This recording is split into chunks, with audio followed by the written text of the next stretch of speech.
Di tengah api dan asap di Teluk Actium, masa depan Romawi ditentukan. Bayangkan, sebuah republik terbesar di dunia saat itu runtuh. Republik yang dibangun untuk mencegah tirani raja justru berakhir dengan lahirnya seorang kaisar. Ketika Brutus dan para senator menusuk Julius Caesar secara brutal, mereka kira mereka menyelamatkan republik. Namun yang terjadi justru sebaliknya. Roma tenggelam dalam perang saudara, dan perang Actium adalah pertempuran penentu. Ini bukan sekedar pertempuran biasa. Ini adalah duel antara Octavianus melawan Antonius dan Cleopatra, pasangan paling berbahaya di dunia saat itu. Mampukah pemuda yang dulu diremehkan itu mengalahkan jenderal terkuat Roma dan Ratu Mesir? Setelah kematian Julius Caesar, kekuasaan tidak kembali ke Senat, melainkan diperebutkan dengan pedang, dan itu ditentukan di Actium. Pada tahun 31 sebelum Masehi, dua armada raksasa saling berhadapan. Di satu sisi Octavianus, pewaris Julius Caesar, dengan jenderal briliannya Agrippa, dan di sisi lain Marcus Antonius dan Ratu Mesir Cleopatra. Pertempuran berlangsung sengit. Manuver Agrippa memotong jalur suplai musuh dan membuat armada Antonius kacau, dan mereka mundur. Armada Agrippa yang lincah memenangkan pertempuran. Tahun 30 sebelum Masehi, pasukan Octavianus bergerak cepat menyerang Alexandria. Pertempuran tidak berjalan dengan baik bagi Antonius. Sebagian pasukannya telah dikalahkan pada waktu di Actium. Banyak pula pasukan Antonius yang membelot ke pihak Octavianus. Pasukan Octavianus berhasil mengepung dan merebut kota Alexandria. Dalam peristiwa itu, Antonius mendengar kabar bahwa Cleopatra telah mati. Antonius menjatuhkan diri pada pedangnya sendiri. Antonius menyadari posisinya yang tanpa harapan. Seseorang membawa pedang Antonius yang berlumuran darah itu kepada Octavianus. Mendengar kabar itu, konon Octavianus masuk ke dalam tenda dan menangisi Antonius, pria yang telah menjadi kerabat melalui pernikahan dan juga mitranya dalam beberapa perjuangan. Antonius masih hidup ketika tahu bahwa Cleopatra ternyata masih hidup. Antonius akhirnya meninggal dalam pelukan Cleopatra. Octavianus menemui Cleopatra yang sudah menjadi tawanan politik. Cleopatra berusaha merayu dan bernegosiasi. Namun Octavianus menanggapi permintaan Cleopatra dengan dingin dan penuh perhitungan strategis.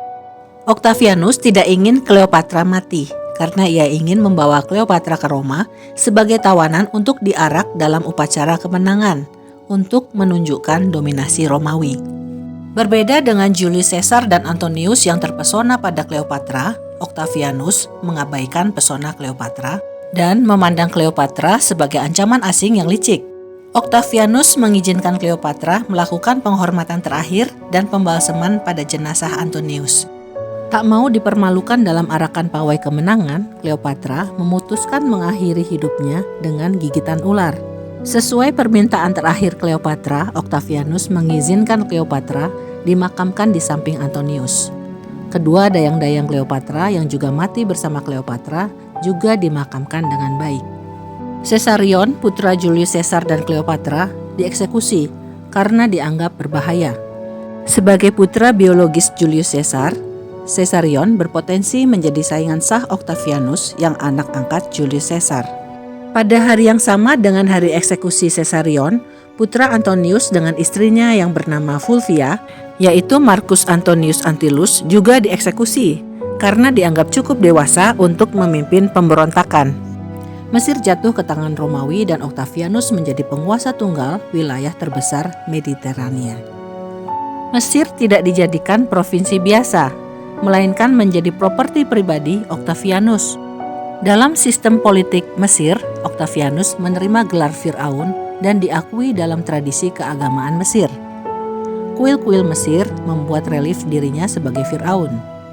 Namun di Roma ia tidak pernah memakai gelar Firaun. Gelar itu hanya berlaku dalam konteks administrasi dan keagamaan Mesir. Ia bahkan melarang senator Romawi masuk Mesir tanpa izin.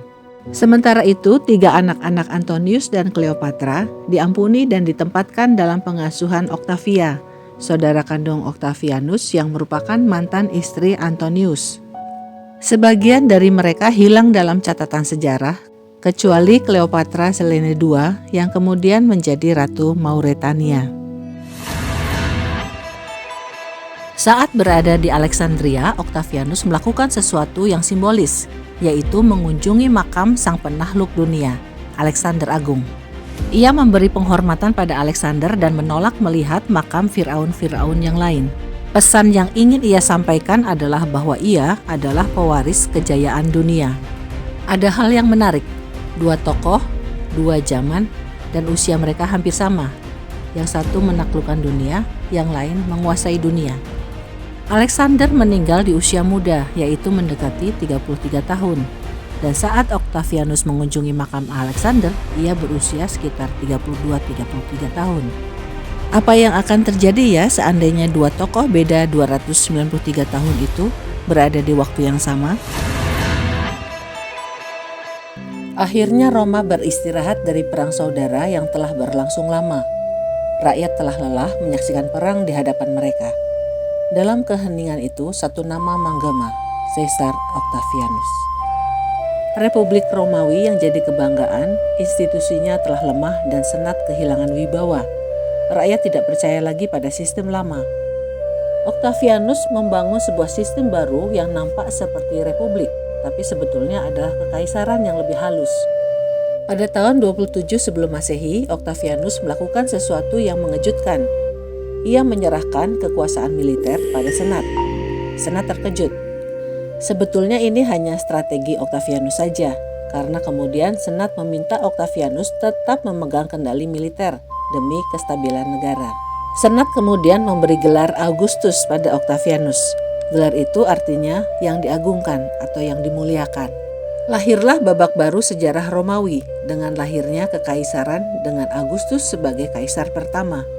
Bangsa Romawi tidak menyukai istilah raja yang mengingatkan mereka pada tirani raja. Augustus membangun citra bahwa ia bukan raja, melainkan pelayan negara yang menghormati lembaga republik. Ia hanya princeps senatus atau yang pertama di antara yang setara, warga pertama. Princeps senatus bukanlah jabatan seumur hidup, melainkan dipilih oleh sensor atau pejabat. Namun dalam prakteknya, princeps senatus yang sedang menjabat selalu diangkat kembali. Secara formal, republik masih ada. Senat tetap bersidang dan Augustus hadir dalam sidang seperti warga biasa. Pemilihan pejabat tetap berjalan. Lembaga-lembaga lama tetap digunakan. Namun di balik kesederhanaan istilah warga pertama itu tersembunyi kekuasaan yang besar. Augustus memegang kendali atas pasukan, keuangan, dan hukum. Ini seperti ilusi yang membuat rakyat merasa republik masih hidup. Dulu republik berjalan dengan pejabat yang dipilih dan mereka sering bertentangan. Kini semua berpusat pada Augustus. Kebijakan menjadi konsisten dan korupsi berkurang karena kontrol terpusat. Militer lebih disiplin karena tidak tunduk pada jenderal-jenderal yang terpisah. Roma telah berubah dari negara kacau menjadi kekuatan paling stabil di dunia kuno. Augustus menolak disebut diktator, namun keputusan strategis tetap lewat dirinya. Bagi Augustus, kekuasaan yang bertahan lama adalah kekuasaan yang bisa memberi rasa aman dan bukan yang menindas. Kestabilan Roma memberi ruang bagi seni, ilmu pengetahuan, dan perdagangan berkembang pesat. Roma menjadi pusat peradaban dunia. Penasehat terpercaya Augustus yaitu Maecenas menjadi tokoh kunci propaganda budaya rezim Augustus. Perannya besar dalam melindungi para sastrawan dan penyair. Maecenas berperan dalam membangun citra dan legitimasi pemerintahan Augustus lewat karya sastra. Salah satu penyair terkenal yaitu Virgil mendapat dukungan finansial dari Maecenas. Virgil menulis karya epik Aeneid, yaitu kisah pahlawan Troya Aeneas dan hubungannya dengan asal-usul bangsa Romawi. Kisah tentang Aeneas ini sudah pernah saya tayangkan videonya. Kaisar Augustus yang dulu adalah Octavius muda yang diremehkan itu, sekarang menjadi pendiri tatanan baru yang menjadi warisan abadi dunia. Augustus tidak hanya berkuasa, ia membangun dan merombak Roma besar-besaran. Ia membangun bangunan-bangunan penting, jalan, jembatan, juga reformasi pajak, sistem keamanan kota, dan organisasi militer yang profesional. Ia pernah berkata, "Aku menemukan Roma dari batu bata dan meninggalkannya dari marmer." Era ini dikenal sebagai Pax Romana, perdamaian Romawi. Ini merupakan zaman keemasan Romawi yang berlangsung selama kira-kira 200 tahun, 2 abad damai yang membentuk wajah dunia barat. Pada tahun 8 sebelum Masehi, Senat mengganti nama bulan Sextilis, bulan ke-6 dalam kalender, menjadi bulan Agustus sebagai penghormatan atas kemenangan-kemenangan Agustus, termasuk penaklukan Mesir. Namanya tertulis dalam kalender hingga saat ini dan mungkin selamanya. Mungkin ada yang bertanya, kok bulan Agustus bulan ke-6 bukan ke-8? Pada sistem kalender Romawi kuno, 1 tahun terdiri dari 10 bulan. Karena itu bulan terakhir, bulan ke-10 disebut Desember, yang berasal dari bahasa Latin decem, yang artinya 10. Sebelumnya, bulan ke-5 juga diganti Juli untuk menghormati Julius Caesar. Jumlah bulan di bulan Juli dan Agustus dibuat sama, yaitu 31 hari. Sistem kalender Romawi kuno mengalami beberapa kali perubahan. Saya tidak akan membahasnya di sini ya. Pada tahun 14 Masehi, Agustus wafat di usia 75 tahun. Ia meninggalkan sistem kekaisaran yang stabil. Sebelum meninggal, ia telah menyiapkan penggantinya. Karena Augustus bukan raja, suksesi tidak dilakukan secara turun-temurun. Penggantinya harus memiliki legitimasi militer, politik, dan keluarga. Keponakan sekaligus menantu Agustus, yaitu Marcellus, dipromosikan cepat dalam karir politik dan publik menganggap ialah calon penerus. Sayangnya, ia meninggal muda. Setelah Marcellus wafat, istrinya, yaitu Julia putri Augustus, dinikahkan dengan sahabat dan jenderal utama Agustus, Jenderal Agrippa. Agrippa diberi kekuasaan hampir setara kaisar dan menjadi wakil penguasa de facto, tetapi kemudian wafat. Anak-anak Agrippa dan Julia diadopsi Agustus, yaitu Gaius Caesar dan Lucius Caesar. Sayangnya keduanya juga meninggal muda. Lagi-lagi rencana suksesi gagal. Opsi terakhir adalah anak Agustus dari istrinya yang kedua, Livia Drusilla, yang memiliki anak dari pernikahan sebelumnya, yaitu Tiberius dan Drusus. Drusus wafat, tersisa Tiberius. Awalnya Augustus tidak terlalu menyukai Tiberius, tapi Tiberius adalah satu-satunya kandidat yang tersisa. Ia juga berpengalaman militer, kompeten, dan stabil. Maka pada tahun 4 Masehi, Agustus mengadopsi Tiberius secara resmi. Namun ia memaksa Tiberius mengadopsi Germanicus, seorang jenderal yang dicintai rakyat, untuk generasi selanjutnya. Saat Augustus wafat, transisi kekuasaan berjalan mulus. Imperator Caesar Augustus telah tiada, namun nama Caesar tetap bergema.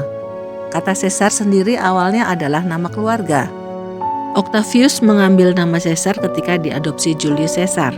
Langkah itu diikuti penerusnya, dan lambat laun kata Caesar diadopsi di banyak bahasa sebagai gelar untuk seorang kaisar.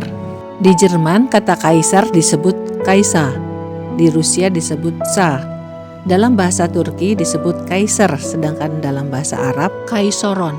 Mohon maaf ya kalau dalam pengucapan bahasa asingnya kurang tepat.